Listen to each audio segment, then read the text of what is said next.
और अभी आपके द्वारा कितनी पर्ची लिखी जा चुकी है? 5 4। हाँ, जितनी भी लिखी हो धरी हैं, सामने धरी है आपके कैमरा पे। हाँ, 5 या 4-5 होंगी लगभग। अच्छा, अब एक काम कीजिए अवध सरकार जी, अब हमारे कहने से किसी एक का पर्चा बना दीजिए। आप अपना मत बनवा लीजिएगा। नहीं, अपना तो मैं अभी नहीं बनवाऊंगी अनुराग, आपका बनवा देती हूँ। मैंने बना लिया था जो बनाना था। हाँ। और चूंकि मैं पर्चा बनाने के लिए नहीं आया था, वास्तविकता तो यही है।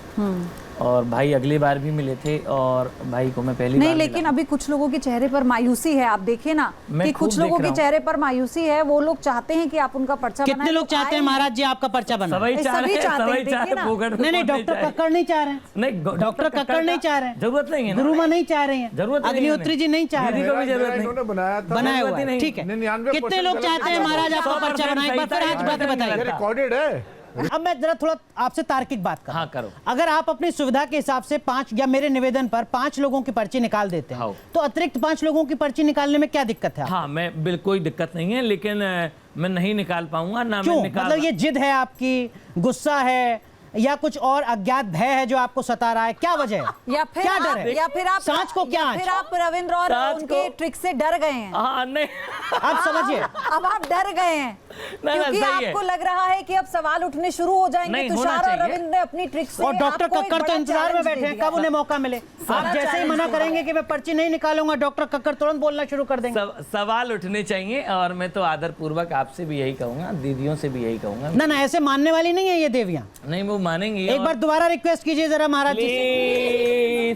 प्लीज बहन जी, इससे देखिए कोई हासिल नहीं होगा। आप मतलब आप नहीं निकाल पाएंगे। नहीं, आप मजाक मत बनाइए। नहीं, मजाक नहीं बना रहे, ये मजाक नहीं है। देखिए महाराज जी सुनिए, महाराज जी नहीं, बिल्कुल मैं आपसे फिर दोबारा निवेदन कर रहा हूं, और मैं बहुत तार्किक सवाल आपसे कर रहा हूं। अगर आप अपनी सुविधा के हिसाब से 5 लोगों के पर्चे निकाल सकते हैं, तुषार जी का, रविंद्र जी का और 2 लोगों का, तो अतिरिक्त 4 पर्चे निकालने में आपको क्या समस्या है? मतलब कोई धार्मिक पहलू है तो थोड़ा समझाइए आप मुझे, क्या वजह है? अगर इसी सोफे पर, इसी स्टूडियो में, इसी दफ्तर में 4 लोगों के पर्चे निकल सकते हैं, तो अतिरिक्त 4 लोगों के भी निकल सकते हैं।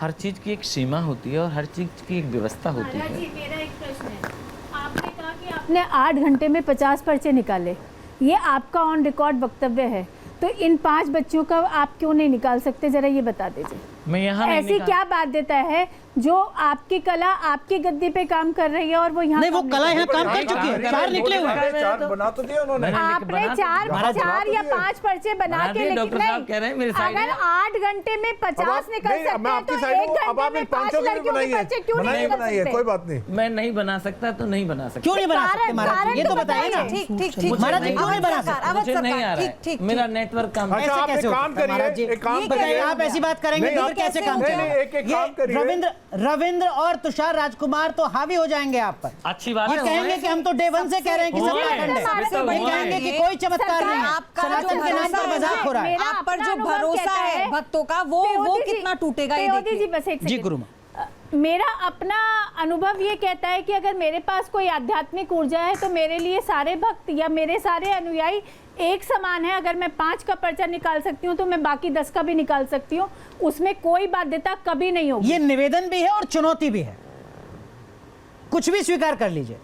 कर लिया मैंने, जो करना था वो लिख के। नहीं, ये तो फिर बचने की कोशिश है। अच्छी बात, बचने की कोशिश क्यों? लेकिन अच्छी बात, अवध सरकार बचने की कोशिश क्यों? धाम पर आइए, मैं बचने की कोशिश नहीं कर रहा हूँ। मेरा धाम पर आने का तो आप अपना प्रचार कर रहे हैं, धाम पर आप क्या करेंगे इसका फैसला यहीं कर दीजिए ना। चलिए गुरुमा एक मिनट, एक काम करते हैं, अग्निहोत्री जी कुछ इन 5 बच्चियों में से एक बच्ची चुन लीजिए। कुछ 2-3 का ही निकाल दीजिए, कोई बात नहीं, कर दीजिए महाराज। अब ये सब भी इतने बड़े बड़े लोग हैं, अगर ये भी आपसे कह रहे हैं इतना तो कर। अच्छा, साथ में आप पानी पी लीजिए, उस पानी में मैंने फूंक करके अब वो अमृत हो गया है। अभी बोतल वाले बाबा आए थे, मैंने उनसे सीख लिया, उसमें अमृत, अब आप वो पीजिए फिर आप निकाल पाएंगे। पानी वाले बाबा, अवध सरकार बहुत गंभीरता के साथ, कोई मजाक नहीं, अगर आप 4 लोगों का पर्चा निकाल रहे हैं तो अतिरिक्त 4 लोगों का पर्चा निकालने में क्या दिक्कत है? मैंने आपसे बोल दिया कि मेरी जो स्मरण शक्ति थी, जब मुझे जो लिखना था, आपके कहने पर मैं लिखने नहीं आया था, फिर भी आपके कहने पर, तो मेरे कहने पर ही 4 का और निकाल दीजिए महाराज। अब नहीं। क्यों? मतलब ये जिद है आपकी? जिद तो नहीं है, लेकिन अब शायद मुझे नहीं आ रहा है कि मैं लिखूं। ऐसा कैसे हो अच्छा, जाता है? एक बात बताइए महाराज जी, मुझे। ऐसा कैसे हो जाता है कि 10 से 6 लगातार आता रहता है और आप होता है। 50 पर्चे होता है। निकाल देते हैं, वो- और अब एक ही घंटे के अंदर अभी आया और अभी नहीं वो आया? इसलिए होता है क्योंकि वो धाम है और ये स्टूडियो है। धाम और स्टूडियो अलग विषय है। इसी स्टूडियो में तो 4 के पर्चे बनाए आपने मैं महाराज जी। आपसे बोल तो रहा हूँ, आपकी भारी रिक्वेस्ट चल ठीक है, ठीक है। न्यूज नेशन अब व्हाट्सएप पर खबरों की ताजा अपडेट के लिए न्यूज नेशन के इस QR कोड को स्कैन करें।